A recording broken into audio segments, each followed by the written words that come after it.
आता बुलडोझर चाललेले त्यांचे हो हो त्याच्यामध्ये काय ओबीसी काही वाचणार नाही आता. नाही ना साहेब, मग आमचं त्यामुळे आता करेंगे या मरेंगे समाजाला आव्हान ते करू शकतात. तसं मी सुद्धा अख्ख्या ओबीसीच्या 375 ज्या जाती आहेत त्यांना आव्हान करू शकतो की आपण सुद्धा आपलं दुःख जे मांडलं पाहिजे, एकमुखानं मांडलं पाहिजे. हॅलो. हा नमस्कार. नमस्कार साहेब, बोला ना साहेब. काय ना ती सगळी मंडळी आलेली आहेत बर बर. आणि त्यांचं म्हणणं की आता आपण आवाज उठवायला पाहिजे. मी तर म्हणतोच आवाज उठवा.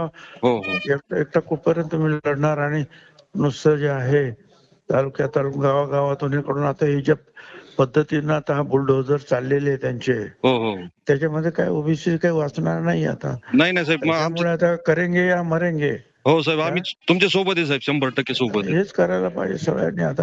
हो हो आवाज साहेब. द्यायला पाहिजे. काय असंही मरतंय तसंही मरतंय, दुसरं काय. हो ना साहेब, आता त्यांनी केलं तर ते आता एक फॅमिली बसत लागली म्हणजे ऑलरेडी सगळं झालंच नाही, ओबीसी मध्ये आणलं ते. सगळं झालं त्यांचं सगळं. साहेब तुम्ही निर्णय घ्या साहेब, सोबत आहे आम्ही. नाही मी उभं राहतोय आता. हो हो हो हो हो. अशा स्वरूपाची तुमची ऑडिओ क्लिप व्हायरल व्हायला लागली. नाही मी ओबीसीच्या घरावर नाही म्हटलं. ओबीसीचं जे आहे आता हे जे आहे की सगळ्या ठिकाणी जे आहे हे जे आक्रमण सुरू झालेले आहे ओबीसीच्या आरक्षणावर आणि त्यानिमित्तानं जे आहे मग आमदारांची घरं पेटवली जात आहेत, ओबीसी कार्यकर्त्यांची हॉटेल्स पेटवली जात आहेत. तर या संदर्भामध्ये आपण बोललं पाहिजे आता कोणीतरी, आणि त्या सगळ्यांनी एक आवाजामध्ये बोललं पाहिजे, हा त्याचा अर्थ आहे.